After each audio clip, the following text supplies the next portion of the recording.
Hey, it's Endymion, and let's talk about some Helldivers 2 stuff today, as well as yet another studio's game getting exposed for being attached to Sweet Baby Inc. and more. Firstly, Helldivers 2. So this game has had a really weird odyssey in 2024. It went from being arguably one of the biggest games of the year, eclipsing everything around it, blowing up all the socials, and becoming a global phenomenon. I think we can all agree on that. There really seemed to be no stopping Helldivers, then of course the bad things came pretty fast. The community managers got ousted for being woke communist morons, the nerfs destroyed playable builds and made the game largely unplayable for a few months for many, as the game was no longer fun and was policing your enjoyment for the sake of balance. Then of course there was that PlayStation Sony sign-in controversy that caused a huge backlash, that led to people refunding the game and refusing to play it altogether. The sign-in thing, in my opinion, was the big one. A lot of people left and never looked back. But the other things made it worse too. But now we're only a few days into 2025 and already we got some nonsense yet again. So Helldivers 2's chief creative officer, whose name is Johan Piset on Twitter, has decided to rake the flames again while being completely unaware of why his words are being rightfully criticized by everybody. This comes from Insider Gaming and it's titled Arrowhead Studios CCO speaks out against forcing DEI into games. So here's what happened. A user on Twitter asked Johan about forced diversity, equity, and inclusion in the gaming industry and telling them to not put it into Helldivers 2. Or really any of their future games as well, and whether this forced inclusion was a net positive for the games industry as a whole too, and if you ask me, it isn't. Forced diversity pretty much ruins everything, but anyway, Johan would reply to the forced DEI comment on Twitter with, "If it doesn't add to the game experience, it detracts, and games should be a pure pursuit of amazing moments." Okay, fair enough. Then a user would reply back, "How would DEI have benefited Helldivers 2? Johan would then reply, "I don't like labels, but mankind is united in its extreme xenophobia on Super Earth, hashtag inclusion, so maybe that's DEI, I really don't care. Make good games, don't make a contemporary political statement." That's a loaded answer that has since sparked a lot of talk around it, so let's get into that now. The thing is that a united force against aliens trying to wipe out humanity, that's not DEI, it's simply war and survival at that point, I think we can all agree. Secondly, Johan claiming that he doesn't care about DEI while also claiming he cares not for political statements is tone deaf for a lot of reasons. Firstly, because the studio he works for still has community managers employed that have been ousted as woke communists. For a reminder, back in April, this is from that Park Place, Helldivers 2 community manager declares game is pretty woke, and reveals game was banning individuals she deemed bigots, transphobes, homophobes, and racists. To refresh your memory, the community manager in question here is Catherine Baskin, who goes by Baskinator on Twitter and Discord. Don't harass her, by the way, don't ever stoop down to the levels of these commie woke freaks, you have to be better than that. Anyway, she ousted herself and Helldivers 2 all the way back on March 11th, 2024, where she retweeted something and then said, "Plus Helldivers is pretty woke dog, game was made by a lot of LGBT and brown people and black people and women, and it's a big satire on jingoism. It amuses me they don't know that Super Earth is bad, it also explains a lot about the world at present." It was a very mask-off moment for Helldivers, especially considering this was during the height of its popularity. By the way, yes, Baskinator still works for Arrowhead and is still overseeing their social media even to this day. Around this same time, a user would ask Baskinator, didn't they ban people from their Discord for suggesting they add LGBT colored capes? Baskinator would reply, "No, we only ban the bigots, transphobes, homophobes, racists, etc. are not welcome in our community. We had to restrict the topics in the Helldivers 2 general chats for a while because it was triggering massive waves of hate speech which our staff was struggling with emotionally." So as you may expect, this story about woke community managers went nuclear. It actually ended with one of Baskinator's sub-community managers getting fired actually, after the whole PSN sign-in thing happened as well. It was a bloodbath, man. It was crazy times. I covered this all when it went down back then too. So now that you're caught up, this brings us to right now with Johan's comments, which many are rightfully criticizing because he's trying to play both sides. Look, I don't hate Johan, I have nothing against the guy. It's very clear that he wants above all else is for people to play games and just enjoy them. But the reality is that Arrowhead absolutely has a weird underlying problem when it comes to what they are pushing as content versus what their devs and especially community managers think according to their own CM. Grums would get a hold of the story, which is kind of why I'm talking about it today, by the way, where one user who also has done great work in the past named GigaBear would reply to Johan's comments with, "Cool, when do I get unbanned from their Discord for saying I was a Grums fan?"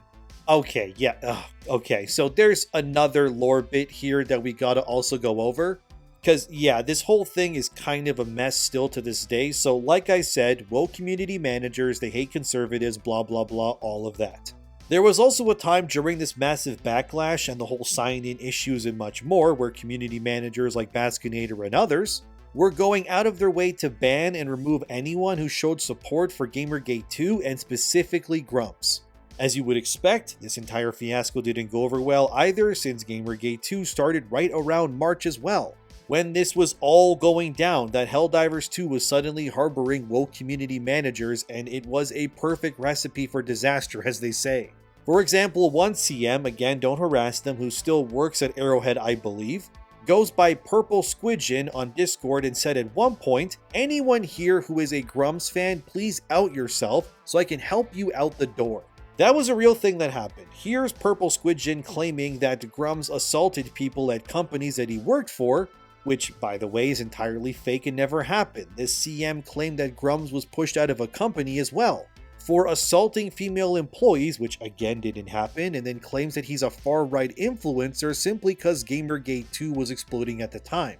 The entire situation was complete nonsense, as you would expect, because Grums was having his name dragged through the coals by people at this time, and really even now, who are claiming that he's done things that he's never actually done. They even tried to pin that story about Blizzard female employees' breast milk getting stolen out of fridges on Grums, if you can believe it. When, by the way, he wasn't even at Blizzard for years at that point when that whole situation went down at Blizzard. So as you can see, the CM team for Helldivers is genuinely just kind of disgusting all around. To be frank with you guys, I haven't really played Helldivers for months at this point. All the footage that you're seeing here is from when I was playing when the game first came out, pretty much. I've honestly found it hard to want to go back to the game due to how these CMs treat their communities. And it's a real everlasting effect that I doubt hasn't only caused me, but many others to never want to return to that game because of them. Because when you find out that the people who hate you are making something and then they want you out of their community, it's not exactly easy to want to still engage with that game or community anymore in the future. And I think this has hit a nerve again here, because Johan, the chief creative officer at Arrowhead, claims that he and his team just want to make games now that are devoid of political messaging. But I think what it really is saying, and what's actually happening, is that 2024 has resoundingly beaten these woke activists into the pavement so many times, and so consistently, that they are likely starting to learn that players will not support your games if you claim that you hate them or want to push anything. Which is another reason why this whole situation is annoying, because it's also tone deaf on Johan's part as well. He can't sit there claiming that Helldivers was devoid of politically charged activists at Arrowhead when we have the evidence and data to prove it. There is very clearly a real understanding that is starting to form around these companies at varying levels. They're finally, hopefully, coming to terms with the fact that nobody wants to be beaten over the head with woke rhetoric or communist beliefs. We don't want DEI, we don't want wokeness, and we will not support anything that champions these things or tries to shame players into thinking otherwise. It will not and has never worked. I think what Madam Savvy, a friend of the channel, said about this whole Johan Helldiver situation puts it perfectly. She said, and I quote, "What's a really funny trend is any company that actively makes anti-DEI remarks has a sales boost. Any company that makes pro-DEI remarks generally loses sales. It is beneficial for most companies now to make anti-DEI remarks or shut down their DEI, as most consumers see that as a positive because most people recognize that DEI has turned into an unforgivable monster that only benefits the most annoying to society. DEI hiring was the easiest way for a company to boost the arbitrary investor score, ESG. But the recent lawsuits against BlackRock, Vanguard, and State Street will bring all that crashing down, as it proves these asset managers are merely manipulating markets all so Larry Fink can get what he wants. The club is falling apart. DEI will eventually be a thing of the past, but first we must make sure it doesn't take hold as bridge. However, bridge hires are still low quality workers, even in the C-suite, so the products will still degrade in quality over time. And eventually, the market will find a replacement. It's so important to remove all DEI and ESG benefits from politics though. Who do you think established the regulations to prevent competition once it stops being a benefit for taxes and political reasons? These people will be completely crushed who actually believe in DEI. They're so stupid and giggle at jingling keys, Disney still has a massive pay gap and doesn't treat their employees right. But the DEI stans think they actually give an SHIT about them simply because my rainbow representation. Imagine being so low IQ you are predictable cattle with a set grazing pattern. 2025 is going to be the year the unemployment line grows. You're also going to see a lot of these DEI losers suddenly be diagnosed with things that qualify them for aid, so they don't have to try to get jobs since no one will want to hire them, end quote. Savvy has a harsh way of putting it, but yeah, she's right. You're going to be seeing a lot of companies suddenly pivoting like Helldivers CCO here, who tried to do just that and claim, actually, we never supported DEI. In fact, we love conservatives and please don't boycott us. Yet you need to realize something to keep not only these companies' bad actors accountable, but yourselves too. Which is that I want you to remember when the political activists were still believing that they had genuine power, that they could still sway and control you when it came to not only games, but the election that was obviously raging like crazy in 2024. They genuinely thought that there was no way a resounding defeat was the ultimate end for the election, forced DEI sales, and more. They thought they could win, that there were enough of them to stem the bleeding and keep building up their empire that's very clearly built on quicksand. But I want you to remember this, and it's important. Never forget that if things had gone the other way, the Democrats won, DEI was somehow still selling, that none of these people would be pivoting like this right now. Their real selves would be far more open than they are right now, and they really hope that you don't realize that. If things like Trump lost or he got, killed last year, or games like Suicide Squad or Dustborn sold like hotcakes, or Concord survived longer than your average paycheck did, they would not be changing their ways. They are simply afraid, desperate, and are now going to pivot in every way they can to ensure that they can survive going forward. But I guarantee you, if, and I'm not saying it'll happen, but let's play devil's advocate here, that in the future there's suddenly a resurgence of leftist propaganda and wokeness. These same people who suddenly claim they're on your side will leave you in the dust to join what they have always been loyal to in the first place. It's all a political smokescreen, doesn't matter whether it's Helldivers or really anything else.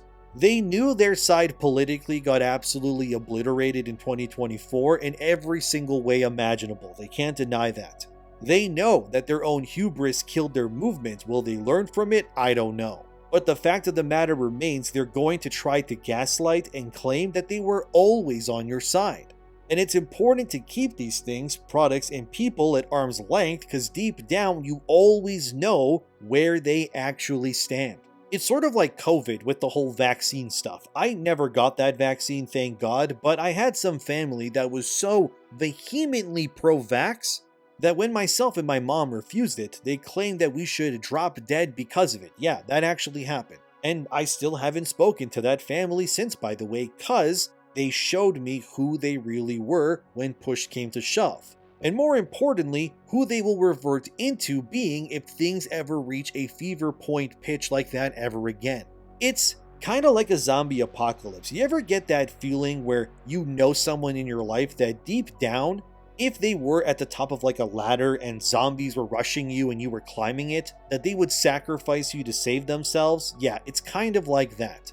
This sudden Helldivers pivot or any other activist trying to claim they're not who they really are They're that person that's holding the ladder as you climb to get away from those zombies. They're only going to be your friend for as long as it benefits them until it's time to be who they've always been in the first place.